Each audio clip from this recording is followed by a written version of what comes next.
Once upon a time, a very unhappy man approached a Buddhist monk and said, "I am very unhappy with my life. I can't keep my wife, children, or family happy.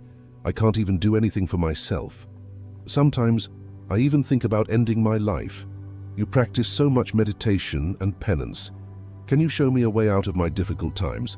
I'm going through a terrible phase, and even arranging 2 meals a day has become very difficult for me. Please tell me how to stay alive during such times and how to keep my family happy. Please give me some simple advice that I can easily understand, because I am not very educated. If you speak in deep philosophical terms, I may not understand at all." Hearing this, the Buddhist monk smiled and said, "You can do one thing." The Buddhist monk then pointed towards a high hill and said, "On that hill there is a temple, and near that temple there is an ant hill where thousands of ants live. It may sound strange to you, but those ants spoil the temple's ground and diminish the soil's fertility, which prevents any trees or grass from growing there.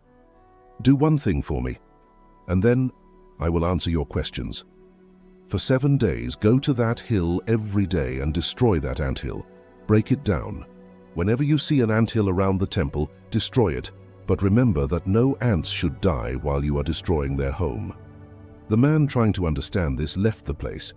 He didn't quite understand why the Buddhist monk was asking him to do such a thing. He wondered if the Buddhist monk was being unfair to the ants, destroying their homes and harming them. But still, following the Buddhist monk's words, he began going to the hill the next day. When he reached the hill on the first day, he saw many ants gathering food, walking in a line, and carrying small grains to store in their home. Seeing this, the man's heart weakened. He thought, "These ants are working so hard to fill their home, and if I destroy it, they will feel terrible." But then he remembered the Buddhist monk's words and started breaking down the anthill. Soon there was chaos among the ants. They started running around trying to save themselves. The line they were walking in broke, and they scattered. In a short time, the anthill was destroyed, and all the ants fled to hide. After doing this, the man returned home with a heavy heart. He was troubled, sad, and filled with regret. That night, while lying in bed, he thought, "The anthill is now destroyed, so what's the point of going back there? The Buddhist monk asked me to destroy the anthill, which I have done, but after thinking it over, he decided to go back the next day." Early in the morning, he went back to the hill. When he reached the spot where he had destroyed the anthill the previous morning, he was shocked to see that the ants had rebuilt their home in the same place, and now they were once again busy collecting materials for their home. Seeing this, the man thought the ants were foolish. They knew their home was destroyed yesterday, yet they rebuilt it in the same place. Thinking this, the man laughed, but remembering the Buddhist monk's words, he began destroying the anthill again. Once again, chaos ensued among the ants, and soon their home was destroyed again. This time, feeling somewhat satisfied that he had thoroughly destroyed the home, the man thought, "Now the ants won't be able to rebuild their home here." So, before leaving, he poured cold water on the spot to ensure the ants couldn't rebuild their home there. Having completed his task, the man returned home again, but this time he was more troubled than before. He thought, "Is the Buddhist monk doing the right thing by making me destroy the ants' home? Does it befit a holy man to destroy someone's home? What if the Buddhist monk isn't holy at all? What if he's just fooling me?" But he resolved to complete the task first, and then figure out why the Buddhist monk was making him do this. With this thought, he fell asleep. The next morning he again set out for the hill. When he reached the spot where he had destroyed the ants' home, he was happy to see that there was no anthill there, and all the ants had fled. He thought, "What's the point of coming here every day now, as the ants have moved their home?" He decided to go directly to the Buddhist monk and tell him the whole story. As he was about to turn back and head to the Buddhist monk's hut, he suddenly spotted another anthill nearby. The ants had built a new home, not far from the old one. The man thought, perhaps the Buddhist monk knew the ants would move their home, which is why he asked me to come here for 7 days. Thinking this, he decided to destroy the new anthill too. When he reached there, the ants were again busy with their work, gathering food and storing it in their new home. Some grains were still left at the spot where the old anthill was destroyed, and the ants were bringing them to their new home. Again, the man's heart weakened, as he too was a victim of hard times, and he felt compassion for the ants. He wanted to help them, but instead, he was harming them. However, remembering the Buddhist monk's words, he decided to destroy the anthill again. This time, he was very careful not to harm any ants, as the Buddhist monk had instructed earlier. It took more time, as he was destroying the anthill very carefully. Finally, he destroyed the anthill, but this time, he was even more sad because he had destroyed their new home too. He felt like a devil or a demon, not allowing the ants to settle anywhere. But still, following the Buddhist monk's instructions, he returned home with a heavy heart. Before sleeping that night, he thought, "I am such a demon, such a devil. I won't even let these ants settle anywhere. What must they think of me?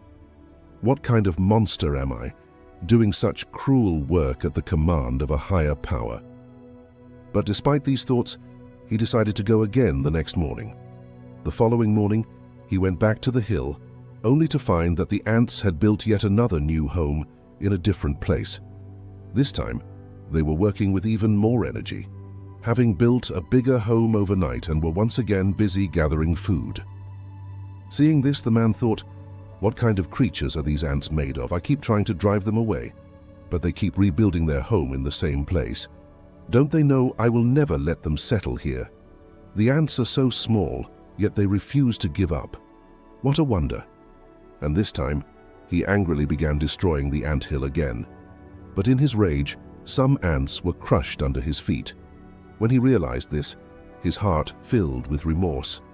He felt like a monster for harming the ants and left, crying towards his home. That night, before sleeping, he thought, "I am being too cruel to these ants. I can't continue this anymore." So, the next morning, he took some flour from his home and went to the hill. Today, he felt a sense of reverence and compassion for the ants and wanted to help them. When he reached the hill, he saw that the ants were busy building their new home again. With great compassion, he fed the ants the flour he had brought. For the next 7 days, he continued to do the same, going to the hill every morning and feeding the ants with his own hands. After 7 days, the man went to the Buddhist monk, folded his hands and said, "Oh, Buddhist monk, please forgive me. I tried very hard to destroy the ants' home. I did destroy it, not once, but 4 times. But after that, I couldn't gather the strength to destroy it again. I understand that I failed to complete your task, and as a result, you might not tell me the way out of my troubles. But I don't care about that anymore. I believe what I did was right. So, I seek your permission to return home. Please allow me to go back to my home." Hearing this, the Buddhist monk smiled and said, "Oh, my child, where are you going? Stay a while, have some refreshments, and then you can leave." Saying this, the Buddhist monk brought water for the man. After giving him water, the Buddhist monk asked, "Tell me, why couldn't you destroy the ants' home? The ants are small, and you are much bigger, yet you couldn't destroy their tiny home. Where is your strength? Where is your power?" In response, the man said, "Oh, Buddhist monk, I did destroy the ants' home. I did it repeatedly. I even harmed the ants in my anger. But the day I harmed them, I realized, why am I harming them? Why am I causing them so much pain? From that day on, I stopped harming them and started helping them instead." Hearing this, the Buddhist monk said, "That is the lesson to be learned. Even a tiny ant teaches us about life. I didn't send you to destroy the ants' home. I sent you so that you could learn something from the ants. What lesson did you learn from them? Can you tell me?" The man narrated the whole story. After hearing it, the Buddhist monk smiled and said, "Son, the first lesson to learn from the ants is that no matter how many times you tried to destroy their home, no matter how many attempts you made, they kept rebuilding their home each time. They never gave up. If they had given up, you wouldn't have found them there. Life is about being active, but we humans often give up after failing once or twice. We become disheartened and stop trying. and some even go as far as wanting to end their lives. But have you ever noticed that animals never take their own lives, no matter how hungry or sad they are? They always keep struggling for their lives. On the other hand, we humans give up on life after facing a little despair. Life is about taking action. Life is about working, and death is the ultimate rest. So never stop working before death, because after death you will naturally enter into eternal rest. So why stop working before that? Why become disheartened? If one house is destroyed, try to build another. Keep trying. And as you've seen with those ants, those who keep trying never lose. The ants are much smaller than you, yet their spirit is much stronger and more determined. Despite their home being destroyed repeatedly, they never gave up. The second lesson is that whenever we face difficult times, we think that time will never pass, that it will ruin our lives and never let us live. These thoughts, these ideas, which have no real existence, are just thoughts, and they are the ones that make our hearts heavy. That's why we stop trying. But think about it, nature will continue to harm us repeatedly, but for how long? If we keep getting up and trying again, even nature will eventually bow before us and become merciful. And one day, it will give us everything we've ever wished for. You saw it yourself. You went to destroy the ants, but later you started feeding them grain and flour. You became merciful towards them. Why? Because you saw that the ants never gave up. Similarly, if you never give up in your life, one day, nature will give you everything you ever wanted. So, remember these two lessons. Keep working, and one day, nature will surely reward you for your efforts. So friends, I hope you learned a lot from this story. If you enjoyed this video, please like, share and subscribe to our channel, inpsire. Also, let us know in the comments what you thought of the video. We greatly appreciate your support. See you in the next video.